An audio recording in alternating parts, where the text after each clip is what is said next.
Hello my dear friends, and welcome back to another video. It has been 4 years since the finale of Star Wars Rebels aired, and I love that in recent times, the show has been getting a lot of love, and more fans are coming to discover the magic of it. Now, as you guys know, I've been very vocal about my love for the show, and I would urge any Star Wars fan who's not seen it to give it a chance. In my opinion, by a long country mile, it is the superior animated Star Wars series. Don't get me wrong, I adore the Clone Wars, I love the Bad Batch, but Star Wars Rebels just speaks to me in a completely different way. It contains some of the deepest and most impactful stories that this franchise has to offer. Unfortunately, a lot of Star Wars fans are very quick to judge it, but once you get past the animated style and perhaps arduous first season, the show rewards you for sticking with it, and you really come to fall in love with the main cast of characters. But Star Wars Rebels has not just become a great Star Wars show, it's now become a mandatory watch if you're to understand big elements of the Mandoverse going forward. Dave Filoni and Jon Favreau are crafting their show's narratives around Star Wars Rebels, and it already started in The Mandalorian Season 2. And going forward, notably the Ahsoka series is pretty much going to be a Rebel sequel, and perhaps even some plot aspects of The Mandalorian Season 3. If you remember, we recently heard rumours that some familiar Mandalorians like Favreau could be playing into it as well. But the Ahsoka series for sure. Now you're probably wondering at this stage, why am I saying all of this in a video about The Bad Batch Season 2, a show that takes place much earlier in the timeline? Well, because Season 1, Episode 1 showed us a younger Kanan Jarrus, at the time known as Caleb Dume. Prior to The Bad Batch, we knew about his backstory thanks to Star Wars Rebels and the novel A New Dawn, as well as the Kanan comics, but The Bad Batch actually showed us the tragedy that he witnessed. He was on Calo with his master Depa Billaba when Order 66 was initiated. She was killed, she told her Padawan to run, and then he had to face Crosshair, who tried to kill him. But since the inhibitor chips of Hunter and the other members of Clone Force 99 did not get activated, Hunter allowed Caleb to escape, although he did not trust any of them naturally, and this distrust for clones lasts all the way up to Star Wars Rebels. Now, there is a big time gap between when we see Kanan in The Bad Batch to when he appears in Star Wars Rebels, and herein lies the main point of the video. I think The Bad Batch Season 2 needs to include him. His inclusion in the first episode of Season 1 kind of teased that we would see him again, and even though we know where his story ends in Rebels, there is a lot of unknown time with him to explore. Seeing what Kanan was like before he met the crew of the Ghost, and how in the world he survived the cruel environment of the Empire would be very interesting to fans. Now, a little bit is already known about Kanan's life before the events of Rebels, since it was featured in A New Dawn. This book takes place 6 years before Rebels, so that would leave roughly 12 to 14 years after the events of The Bad Batch Season 1, which does leave a lot of room for Kanan to appear in The Bad Batch Season 2 without disturbing the current canon. And even though the Kainer brothers recently teased a time gap, I doubt it's going to be that significant. All that we know about Kanan's life after Order 66 is that he was traumatized and prevented himself from ever sleeping out of fear of being caught. He took to dumpster diving for food until he met Janice Casimir, who taught Kanan how to be street savvy. Casimir was a smuggler and allowed Kanan to borrow a spare bunk in his ship, the Casimiri. The two eventually became friends and smuggled together, and this landed Kanan in a lot of trouble. He was even almost executed, but was rescued by Casimir. From then, Kanan went to Moraga, where he started a new life as Kanan Jarrus. He disguised himself as a bounty hunter and a freighter pilot, but there is a lot of time between all of this that does need to be explored, and we never actually see the shenanigans that Kanan got involved with, and that is why The Bad Batch is the perfect opportunity to explore this. Now, Kanan is not a character you immediately think of when someone says The Bad Batch, and admittedly, it wasn't until I did a rewatch of Season 1 that I remembered he was even in it,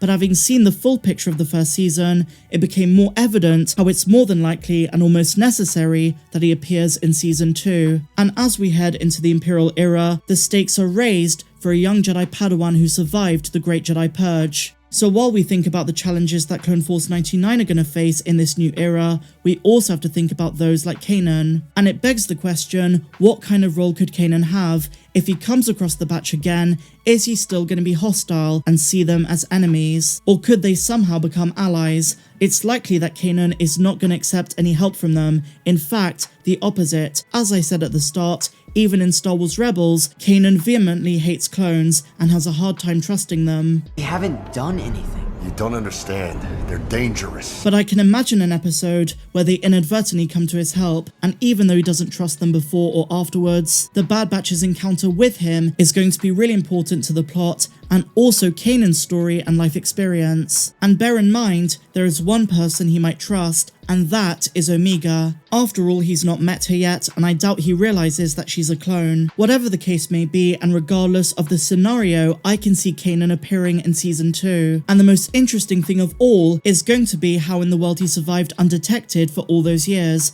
What was his living situation, and who did he associate with? Could he have faced Inquisitors before Star Wars Rebels, and will we see that in the show? Now, I'm aware that we don't need to see every little detail of every character's life, but Dave Filoni and Jennifer Corbett have said that they are very deliberate with what they include in their episodes, and Kanan's scene in The Bad Batch Season 1 might have been the start of a more prominent role in the second season. And while Kanan has an extensive story told in Star Wars Rebels, The Bad Batch Season 2 has the unique opportunity to show how the young apprentice was able to remain undetected and unharmed for so many years. This is the fascinating part. And interestingly enough, something else that tells me we will see Kanan again is that The Bad Batch Season 1 also gave us some backstory to another Rebels favourite, younger Hera Syndulla and Chopper on Ryloth during the final year of the Clone Wars. And that was when Hera still had a French accent. By the way, I did a full video with my good friend Star Force 1 on how Hera lost her French accent, so click here to see that,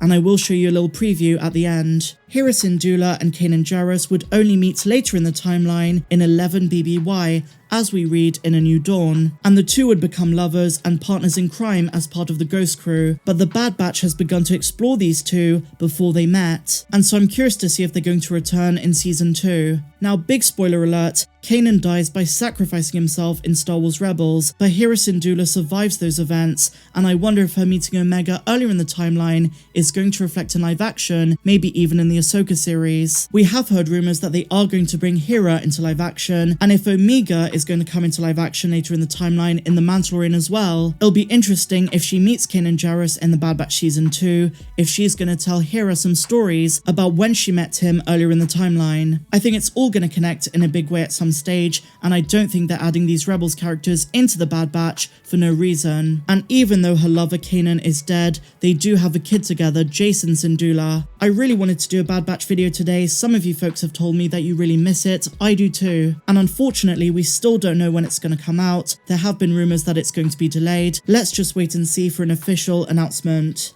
But let me know your thoughts of this in the comments down below. Do you want to see Kanan Jarrus in Season 2 for them to explore some more of his years before we see him in Star Wars Rebels? So share your thoughts in the comments down below. If you enjoyed this video, my dear friends, please be sure to give me a big fat thumbs up. Subscribe to the channel if you're new. I do daily videos, and also be sure to hit that bell. And if you want more videos that you can't find here on YouTube, then click the link in the description. That will take you over to my Patreon. But until the next one, guys, may the Force be with you always. I'm Star Wars Meg. Have a good one. Aside from her dreams of becoming a pilot, and the fact that we got to see her mother Eleni for the first time, another very interesting thing about the episode was her accent, especially when contrasted to the one she would later adopt during Rebels. Hera's accent growing up is very much in line with that of the other Twi'leks that we've met in the Star Wars universe. It can best be described as a French accent. Almost all Twi'leks keep their accents when they leave Ryloth, so how did Hera lose hers, and why do they have those accents to begin with?